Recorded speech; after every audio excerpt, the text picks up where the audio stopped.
오늘 이야기는 한국인이 버티기 어려운 한국 사회입니다. 영상에 저 계단 보이죠? 지금 붙어있는 세로로 붙여진 타일을 칠판이라고 부릅니다. 디딤판 타일, 즉 뚜껑이 없어서 발을 디디면 굉장히 불안한 반만 완성된 계단입니다. 지금 저 친구가 저 계단을 걸어서 올라가고 있습니다. 아무것도 손에는 없고요. 그냥 걷고 있습니다. 저 사람이 발을 조심스럽게 딛는 거 보이죠? 자칫 실수를 하면 발이 타일에 걸릴 수 있거든요. 자, 이 상태에서 40kg짜리 몰탈 포대를 두 손으로 들고 저 계단을 올라가야 합니다. 2개 층을 올라가야 됩니다. 몇 개를 올려야 되느냐? 네, 25개를 올리면 됩니다. 25개의 몰탈 포대면 한 개에 40kg짜리니까 딱 1톤이 됩니다. 자, 그걸 손으로 다 들어 올리고 나면 이제부터 타일을 붙여야 합니다. 이 작업이 한 개 층의 단가가 얼마냐 하면 4만 원입니다. 지금 영상에 보고 계신 계단은 이게 반개층입니다. 반개층은 이 작업비가 2만 원이 되는 거죠. 자, 이런 작업비 몰탈도 올려야 되고 타일도 붙여야 되고 이게 2만 원이라면 여러분은 하시겠습니까? 2만 원이라는 숫자가 단순히 작업 단가가 낮다라는 징징거림으로 들리십니까? 아니면 굉장히 이상한 숫자로 들리십니까? 그 판단은 여러분이 하시면 됩니다. 저는 그냥 오늘 있었던 일을 말씀드리겠습니다. 며칠 전에 지인한테서 연락이 와서 현장을 나갔습니다. 계단 타일 작업 방식에는 크게 2가지가 있습니다. 저처럼 첼판과 디딤판을 처음부터 끝까지 한 방에 붙이는 방식이 있고 반만 먼저 붙여놓고 나중에 뚜껑만 따로 덮는 방식이 있습니다.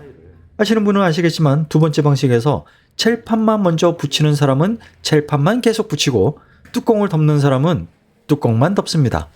일의 효율성과 단가가 한정되어 있으니까 각자 수익을 최대화 하는 구조입니다. 물론 둘 다 할 줄 알아요. 하지만 분업하는 게 유리한 경우가 많습니다. 이번에 제가 간 현장이 바로 그 케이스였습니다. 오피스텔 신축 현장. 우리가 부르는 계단실에는 마의 구간이 있습니다. 우리는 그렇게 부릅니다. 건축물의 일부 구간은요, 몇 개 층을 계단을 내려가는 동안 계단실 옆으로 빠져나가는 출구가 없습니다. 엘리베이터가 없고 이 계단을 통해서만 오르락 내리락 해야 되는 밀실 구간입니다. 이게 왜 마의 구간이냐? 계단 타일은 타일만 있으면 되는 게 아니거든요. 골조 설계가 안 좋으면 그 빈 공간을 전부 다 몰탈로 채우면서 타일 작업을 해야 합니다. 거의 계단을 새로 만들면서 타일을 붙인다고 보시면 됩니다. 그 몰탈 한 개가 40kg짜리 포대인 거고요. 계단 한 개 층을 만드는데 많게는 20호가 들어갑니다. 그러니까 지금 이 상황은 1톤 정도의 몰탈을 사람 손으로 들고 저 계단을 통해서 올려야 하는 거죠. 이 상황을 보면서 저는 이게 이런 단가로 할 수 있는 일인가 라는 생각 전에 저 공간에서 저 몰탈을 이런 방식으로 올리는 것 자체가 사람한테 요구할 수 있는 건가? 이런 생각이 먼저 들었습니다. 올라가다가 발이라도 헛디디면 어떻게 됩니까? 최소한의 피해는 저 붙여놓은 타일이 떨어지는 거고 40kg를 들고 저 계단에서 구른다고 생각해보면 말 안 해도 아실 겁니다. 이 현장에 들어올 때 첫날에 안전교육을 받았습니다. 그리고 일한 지 3일째가 되었을 때 또 안전교육을 받으라고 하더라고요. 그 교육에서는 무거운 것은 2사람이 함께 들고 계단을 이동할 때는 난간을 잡고 이동하라고 말을 합니다. 그리고 그 교육이 끝났습니다. 그리고 현장에 들어왔습니다. 그리고 나서 현장에서는 타일 작업자는 40kg짜리 몰탈을 혼자서 저 계단으로 올려야 합니다. 안전 담당자도 합니다. 그리고 타일 작업자도 합니다. 그게 이 현장의 현실이라는 거 둘 다 합니다. 그래서 안전제일 이런 말은 안전교육장에서만 외칩니다. 신축 현장의 단가에는 전제가 하나 있습니다. 부자재 양중. 그러니까 자재를 위층으로 올려주는 작업은 해주는 조건으로 타일 붙이는 단가가 매겨집니다. 그게 업계의 공식입니다. 타일 기술자는 타일을 붙이고 자재 운반은 따로 처리해준다. 이 전제 하에 단가가 결정되는 거죠. 그런데 저 마의 구간처럼 양중팀이 들어올 방법 자체가 없는 구간이 있습니다. 기계가 진입을 못하고 외부 계단도 없고 오직 저 계단뿐입니다. 그러면 결국 어떻게 될까요? 타일 작업자가 몸으로 합니다. 그리고 단가는 그대로입니다. 저는 이걸 처음부터 못한다고 얘기한 게 아닙니다. 한 4포, 5포? 그 정도야 그럴 수 있습니다. 현장에서 예상 못한 변수는 늘 있거든요. 그런데 올려야 될 게 20포가 넘었습니다. 저는 그 자리에서 이렇게 생각을 했습니다. 저 몰탈 운반만 따로 떼내서 돈을 줄 테니 해라. 그러면 얼마를 줘야 될까? 양중팀을 불러서 10만원 줄 테니까 저 계단으로 몰탈 25개만 올려줘. 이러면 할까? 제 생각에는 아무도 안 합니다. 양중 전문팀도 저런 일은 안 하려고 합니다. 그걸 포함해서 타일까지 다 붙이는 단가가 한계층에 2만원이라면 물론 품질도 좋아야죠.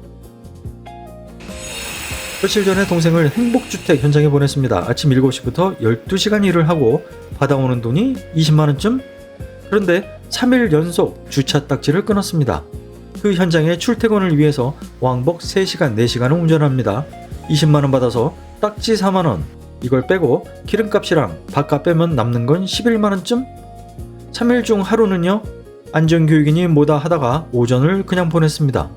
그날은 5만원도 못 본 거죠. 요즘 건설 현장을 보면서 이런 생각이 듭니다. 지금의 이 단가는 한국인이 한국에서 생활을 이어가기에 맞춰진 숫자라기보다는 이곳에서 오래 살 생각이 없는 사람한테 맞춰진 구조는 아닐까? 원년만 버티고 돌아갈 수 있는 사람한테는 계산이 맞지만 여기서 아이를 키우고 집세 내고 살아야 하는 사람에게는 점점 안 맞는 숫자가 되었다라는 느낌. 이번 현장 준비를 하면서 뚜껑 덮는 작업 영상을 하나 찾아봤습니다. 최근에 올라온 거 뚜껑 덮는 기술자분이 직접 찍어서 올린 영상이었습니다. 보는 순간 감탄을 했습니다. 여러분은 아마 손이 빠르네 이 정도로 보실 겁니다. 저는 다른 걸 봤습니다. 이분의 동작에는 낭비되는 동작이 단 하나도 없습니다. 타일을 어느 손으로 잡고 어느 각도로 내려놓고 망치는 어느 부분을 잡아야 힘이 덜 들고 다음 타일을 잡기 위해서 몸을 어느 방향으로 어느 정도 틀어야 되고 발은 어디 두어야 다시 허리를 숙일 때 무리가 없고 그 모든 동선이 계산되어 있습니다. 마치 기계처럼. 저는 저 동작이 만들어지는데 10년 가까이 걸렸을 거라고 생각을 합니다. 저 동작들을 보고 있으면 감탄이 나왔습니다. 거의 장인급이구나. 이 장인의 동작이 연구의 결과일까요? 아닙니다. 저렇게 움직이지 않으면 하루 밥벌이가 안 나오는 구조이기 때문입니다. 저런 극한의 효율은 재능의 결과라기보다는 생존의 결과라고 느껴졌습니다. 8시간에서 10시간 거의 쉬지 않고 저 동작을 반복합니다. 정말 가장 슬픈 이야기는 뭔지 아세요? 왜 저 사람이 왜 저렇게 움직이냐는 겁니다. 이건 더 잘하고 싶어서가 아닙니다. 저렇게 하지 않으면 하루치 돈이 안 나오기 때문입니다. 여기서 더 이상한 거 하나는 뭡니까? 저렇게 손이 빨라지고 정밀도가 높이 올라가면 저 사람은 어떻게 될까요? 고급 기술자로 인정을 받습니까? 단가가 올라갑니까? 현장에서 더 좋은 조건을 받습니까? 아닙니다. 남들보다 반계층, 한계층을 더할 뿐입니다. 하루에 4만원에서 5만원 더 법니다. 그리고 끝입니다. 10년의 숙련이 하루 4, 5만원의 차이로 환산이 됩니다. 그게 신축 현장이 기술자에게 돌려주는 전부입니다. 회사에서 10년 경력자와 신입의 급여 차이가 하루에 4만원이라면 그건 정상적인 구조일까요? 만약에 그게 정상적이라면 그 10년 경력은 어떤 이름으로 불러야 합니까? 저는 저번의 영상을 보면서 이런 생각이 들었습니다. 저 손은 10년에 걸쳐서 만들어졌는데 그 10년이 가치 있다고 말해주는 사람이 이 시장에는 없다는 거. 손이 더 빨라지면 그만큼 일을 더 많이 해서 돈을 벌면 됩니다. 그게 더 빨리 하는 사람에게 돌아오는 보상의 전부입니다. 마이클 조던이 인터뷰에서 이런 말을 한 적이 있습니다. 자기가 농구를 잘한다는 거, 골을 잘 넣는다는 것이 지금 이 사회가 자기 능력에 과분할 정도로 보상을 해주기 때문에 가능한 거라고. 만약 몇 세대 전이었더라면 자기가 가진 신체 능력, 이 감각은 사탕수수를 조금 더 빨리 베는 능력에 불과했을 거라고. 지금 이 시대가, 이 사회가 이 능력에 이렇게 큰 가치를 두고 있다는 것 자체가 자기한테는 행운이라고. 저는 이 말이 계속 머릿속에 남았습니다. 지금 영상에서 타일을 붙이는 저분, 마이클 조던급이냐 하면 아닐 수 있죠. 수백만 명 중에 한 명의 감각은 아닐 수 있습니다. 그렇지만 저 사람 기준에서는 그에 못지않은 시간을 갈아 넣었습니다. 저 동작 하나하나에 10년치가 들어가 있습니다. 그런데 왜 저 사람의 손은 한계층에 4만원일까요? 저는 이 질문에 답을 낼 수는 있습니다. 이유를 압니다. 공급이 많아서 진입 장벽이 낮아서 기술의 차이를 발주처가 알아보기 어렵기 때문에.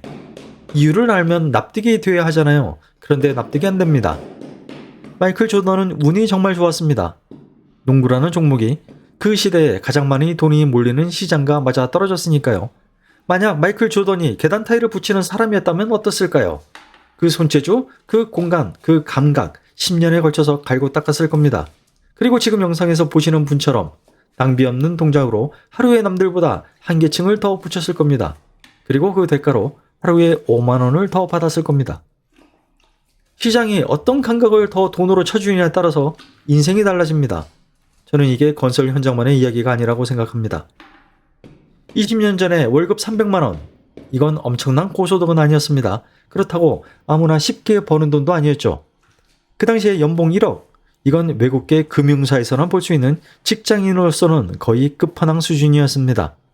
20년이 지났습니다. 지금 하이닉스, 삼성전자 부장급, 차장급이면 연봉 1억이 넘습니다. 연봉 1억의 허들이 낮아진 것처럼 보입니다.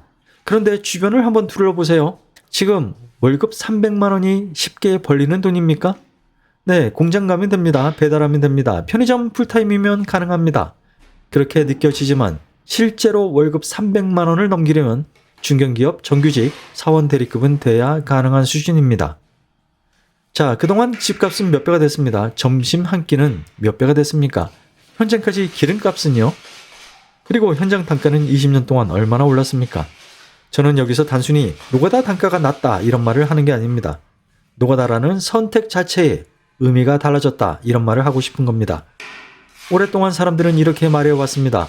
할 거 없으면 노가다라도 해. 힘은 들어도 돈은 되거든. 기술을 익히고 몸 쓰는 거 좀 감수해. 그럼 기본 이상의 생활은 할 수 있어. 이게 이 바닥의 암묵적인 가치 제한이었습니다. 한 계층에 2만 원입니다. 지금. 하루 30만 원 벌려면 아침 몇 시부터 저녁 몇 시까지 숨도 제대로 못 쉬고 일해야 될까요? 그 30만 원에서 왕복 3시간 운전 기름값 빼고 일주일에 한두 번씩 끊기는 4만 원짜리 주차 딱지를 빼고 공정에 안 맞아서 허탕을 치거나 비가 와서 못 나간 날 노가다는 한 달 20일을 꼬박 나갈 수 있는 구조가 아니거든요. 자, 그러면 얼마를 벌까요? 할 거 없으면 노가다라도 해라. 지금 이 구조에서 그 말이 여전히 유효합니까? 저는 이 말이 언제부터 틀린 말이 됐는지 정확히 모릅니다. 아마 서서히 됐을 겁니다. 어느 순간 갑자기 바뀐 게 아니라 매년 조금씩 어긋나다가 어느 시점에 넘어선 겁니다. 그리고 이 넘어선 시점을 아무도 공식적으로 선언하지 않았습니다. 그냥 여전히 그 말이 쓰이고 있습니다. 할 거 없으면 노가다라도 해라. 몇 년 전부터 노가다 대신에 배달이 그 자리를 채웠습니다. 할 거 없으면 배달이라도 해라. 처음엔 기본 단가가 4,000원 근방이었다고 합니다. 지금은 2,300원까지 내려온 데가 있습니다. 플랫폼은 계속 라이더를 모집했고 라이더가 많아지니까 단가가 내려갔습니다. 물가는 올랐는데 노동에 지불하는 돈은 내려갔습니다. 심지어 불법으로 남의 명의를 빌려서 배달하는 외국인들이 자기네 SNS에 그 방법을 공유하고 있는 상황입니다.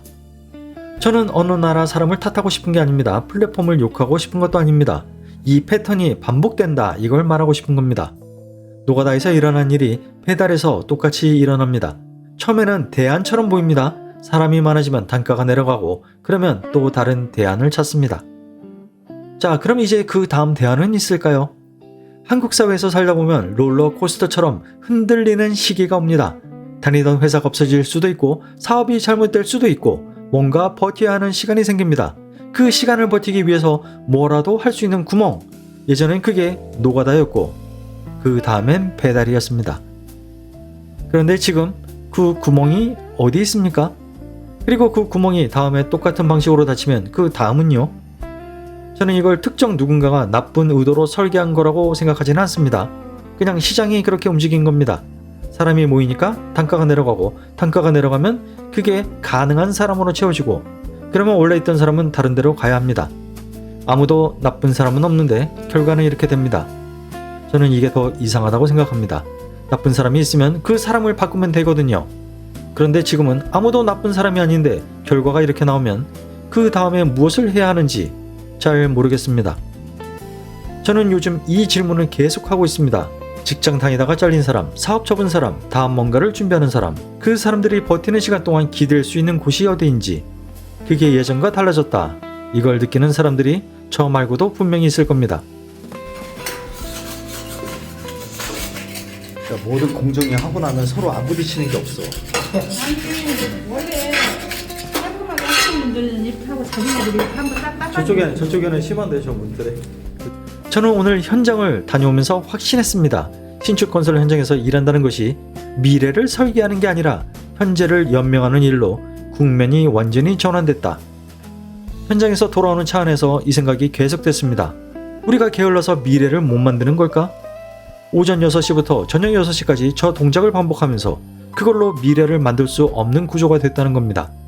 그게 언제부터인지 모르지만 지금은 그 구조가 됐습니다. 그리고 그 구조를 만든 사람이 누구인지는 아무도 말하지 않습니다. 집값은 올랐습니다. 그리고 그 집을 짓는 사람의 단가는 그대로거나 내려갔습니다. 음식값은 올랐습니다. 그 음식을 배달하는 사람의 단가는 내려갔습니다. 이 계산이 어디서 맞춰지고 있고 그리고 누가 그 차익을 가져가고 있을까요? 반계층의 2만 원으로 한국인이 한국에서 생활할 수 없다면 그 자리는 그게 가능한 사람으로 채워집니다. 그게 지금 이미 일어나고 있는 일입니다. 여러분, 그 다음은 어디입니까? 그 다음 자리는요? 지금 여러분이 하고 있는 일은 어떻습니까? 거기에 속하는지 아닌지는 여러분이 가장 잘 아실 겁니다. 그래서 요즘 저는 한국인이 이 구조에서 더 이상 얼마나 더 버틸 수 있을까? 이런 생각을 합니다.